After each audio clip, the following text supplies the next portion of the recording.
Dilanjut dari Ibu Menteri Sosial. Assalamualaikum warahmatullahi wabarakatuh. Selamat pagi, salam sejahtera bagi kita semua. Shalom, Om Swastiastu, Namo Buddhaya, salam kebajikan, Rahayu. Yang mulia Ketua Bapak Soehartoyo, yang mulia Bapak Saldi Isra, yang mulia Bapak Arif Hidayat, yang mulia Ibu Eni Nurbaningsih, yang mulia Bapak Daniel Yusmik Peko, dan yang mulia Bapak Guntur Hamzah, yang mulia Bapak Ridwan Mansur, dan Bapak Ibu sekalian, Bapak Menko PMK dan Menko Perekonomian, Ibu Menteri Keuangan, tadi sudah dijelaskan banyak tentang kebijakan anggaran. Kami langsung menjelaskan tentang program-program yang kami lakukan di Kementerian Sosial. Yang mulia para hakim, kami ingin menyampaikan bahwa tahun anggaran Mahkamah tahun anggaran 2023 anggaran Kementerian Sosial sebesar 87 triliun 275 miliar 374.140.000 rupiah.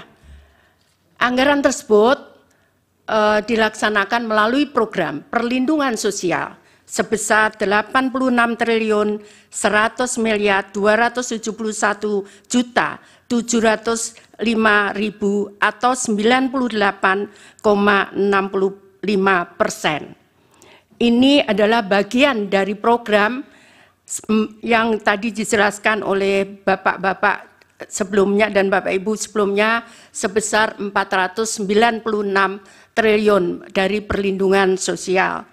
Kemudian program dukungan manajemen sebesar 1 triliun 175 miliar 102.435.000 rupiah atau 1,35%.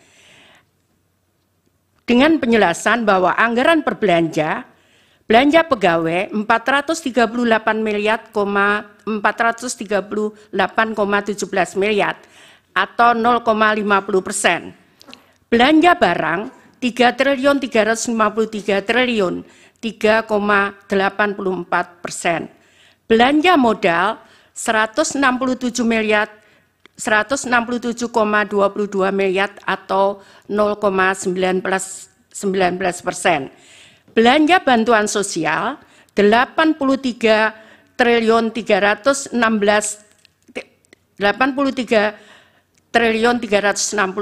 miliar atau 95,46%. Ini berbeda kalau kami sampaikan di perlindungan sosial kenapa 86 triliun 100 miliar itu yang belanja bansos itu adalah belanja bansos reguler untuk tahun 2023 meliputi PKH dan bantuan pangan non tunai serta bantuan BLT El Nino di 2023. Sedangkan untuk sisanya perlindungan sosial itu ada bantuan atensi, ada permakanan untuk lansia yang tidak ada keluarga, dan permakanan untuk disabilitas serta untuk anak yatim. Dan kebetulan pada tahun 2023 itu ada untuk anak gagal ginjal akut.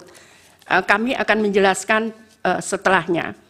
Pada tahun anggaran 2024, Kementerian Sosial anggaran dari 2023 sebesar 87 triliun 275 miliar itu turun menjadi 79 triliun 214 miliar 83.464.000. Penjelasannya adalah anggaran per program perlindungan sosial 78 triliun 54 miliar 196.767.000 rupiah atau 98,54%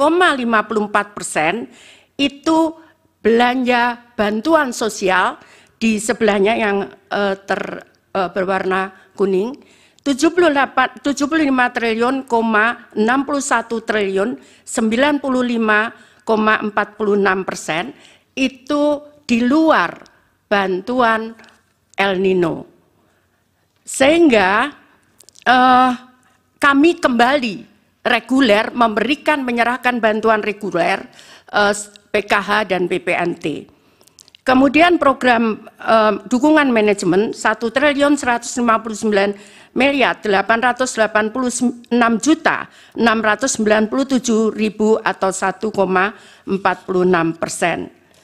Jadi kalau kita bandingkan anggaran tahun 2023 dan 2024, tadi sudah kami sampaikan bahwa anggaran kami turun dari 87.374.140.000 turun menjadi 79.214.083.464.000 rupiah. Hal ini karena belanja BLT El Nino keluar dari bantuan di 2024 dengan rincian sebagai tertera di atas. Adapun belanja Bansos Kementerian Sosial tahun 2023 dan 2024. Bantuan sosial 2023 PKH atau program Keluarga Harapan itu sebesar 10 juta KPM dengan pagu 28.709.816.300.000 rupiah.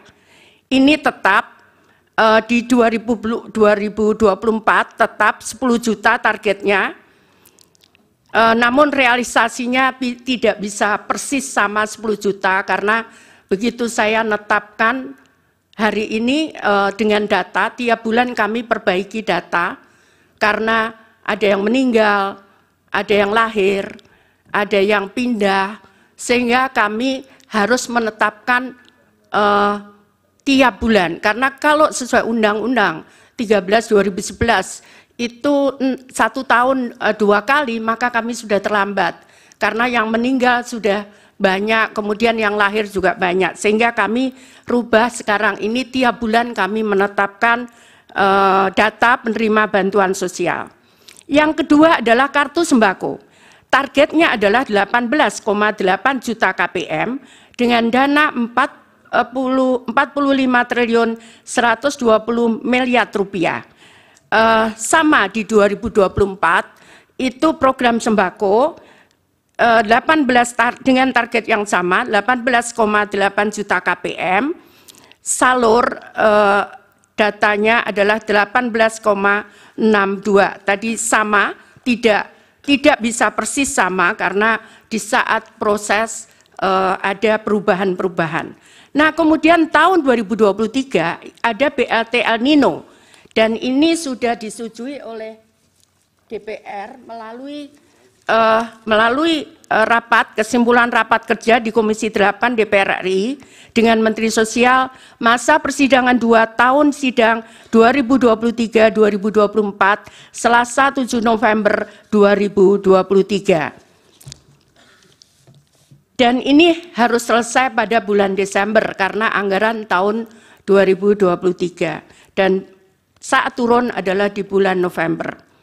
Kemudian bantuan sosial lainnya adalah bantuan untuk gagal ginjal akut untuk 326 orang dengan nilai total 17.520.000.000. Kemudian atipikal atau GGPA itu terdiri dari ini program permakanan untuk lansia 100.000 orang sebesar 552 miliar rupiah. Kemudian permakanan untuk disabilitas ini polanya adalah diserahkan kepada kelompok masyarakat, bisa RW tergantung wilayahnya. Kalau jumlah penduduknya sedikit bisa di kelurahan, dikelola oleh masyarakat, mereka yang memasakkan dan setiap hari mereka menyerahkan kepada penerima manfaat. Kemudian untuk rehabilitasi sosial, jadi atensi untuk anak yatim piatu sebesar 378.755 orang atau 454.506.000.000. Kemudian atensi untuk lansia, ini terutama untuk menolong lansia-lansia yang tiba-tiba sakit, tidak ada yang merawat, maka kami tangani dengan program ini. Kemudian atensi untuk anak, demikian pula untuk anak, ada kadang harus menutup biaya sekolah, kadang juga menutup kebutuhan gizi dan sebagainya. Kemudian atensi untuk penyandang disabilitas, ini bantuan kursi roda dan sebagainya. Kemudian atensi untuk korban bencana, jadi kami memberikan bantuan korban bencana untuk meninggal sebesar 15 juta. Kemudian atensi untuk kelompok rentan dan alat bantu aksesibilitas untuk penyandang disabilitas, serta untuk atensi korban penyalahgunaan nafsa dan ODIF sebesar 10.000 orang dengan nilai 1.706.250.000. Kemudian pemberdayaan komunitas adat terpencil itu yang berada di terdepan perbatasan negara, kemudian terpencil di tengah hutan sebesar 2.847 KK atau setara dengan 50.860 juta rupiah. Kemudian rumah sederhana terpadu atau perbaikan perumahan untuk 7.500 KPM ini di 2023. Untuk 2024 target volumenya hampir sama, hanya tidak ada untuk El Nino, tidak ada gagal ginjal akut. Namun ini ada beberapa, tadi sudah saya sampaikan, ini baru beberapa 6 bulan, jadi untuk permakanan sudah saya sampaikan ke Bu Menkyu. Jadi total anggaran adalah di 2024 75 triliun 616 miliar, sedangkan realisasi 25 triliun 340 miliar rupiah atau 33,61%. Jadi Bapak yang mulia, perlu kami sampaikan bahwa kami memberikan itu memang tidak boleh terlambat, karena kalau orang miskin itu dia bisa survive, kadang 1 bulan mereka tidak bisa memakan sampai 1 bulan, makanya kadang kartunya ada yang digadekan untuk menyambung sisa hidup mereka. Sehingga kami sangat disiplin, tidak boleh terlambat untuk menyalurkan. Kemudian kalau kami bisa jelaskan, bansos sembako dan PKH.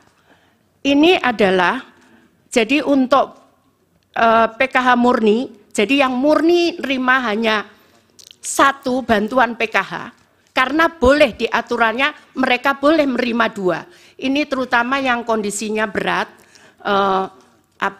di situ ada disabilitas di dalam keluarga itu, ada kemudian atau mereka anak yatim, itu mereka bisa menerima 2 bantuan. Nah, untuk PKH murni itu ada 2.553.000 penerima manfaat atau KPM. Kemudian ada irisan yang tadi kami jelaskan, ada 2, dia menerima PKH dan mereka menerima sembako itu 7.426.249 KPM. Kemudian yang sembako murni mereka menerima 11 juta, jadi hanya menerima sembako saja. 11.373.751 KPM dengan targetnya 18 juta. Jadi karena kena irisan sehingga hanya 11 ditambah 7 juta ini. Totalnya adalah 21.353.000 keluarga penerima manfaat. Kemudian proses penyaluran bansos, karena kami dasarkan pada Perpres nomor 63 tahun 2017 tentang penyaluran bantuan sosial secara non-tunai pasal 3, bahwa kami menyampaikan ke Kementerian Keuangan untuk proses permintaan pembayaran. Melalui rekening Kemenkyu kemudian menyalurkan kepada rekening penyalur, ini ada Bank Himbara dan ada PT Pos. Kenapa kita pilih PT Pos? Karena proses di bank itu membutuhkan waktu 3 bulan. untuk mulai mereka buka rekening, kemudian sehingga mereka punya rekening dibutuhkan waktu 3 bulan. Sehingga untuk yang tadi kami sampaikan, kalau dia meninggal, kemudian harus diganti istrinya atau anaknya, itu mereka tidak bisa kemudian off, kita berhenti. Kalau meninggal bukan tiba-tiba serta-merta dia menjadi kaya. Karena itu kemudian itu yang baru-baru pengganti itu kita salurkan lewat PT POS. Ini kesepakatan dengan Wakil Menteri BUMN karena bank tidak bisa menerbitkan di bawah 2 juta, di bawah 3 bulan. Kemudian langsung masuk ke rekening KPM. Jadi bukan kita serahkan, masuk ke rekening KPM. KPM bisa ngambil di bank, di ATM. KPM bisa ngambil di saat penyaluran, tapi tetap masuk di rekening KPM. Jadi ini bukan kita berikan uang cash langsung. Tidak bisa seperti itu karena kami dasarnya adalah Perpres nomor 63 tahun 2017.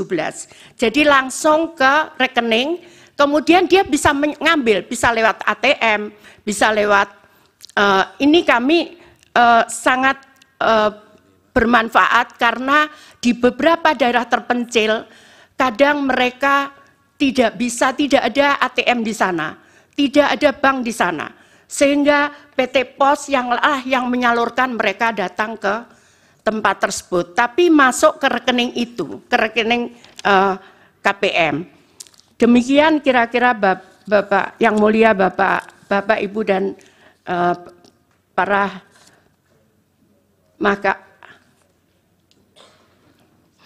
Mahkamah Konstitusi, saya mohon maaf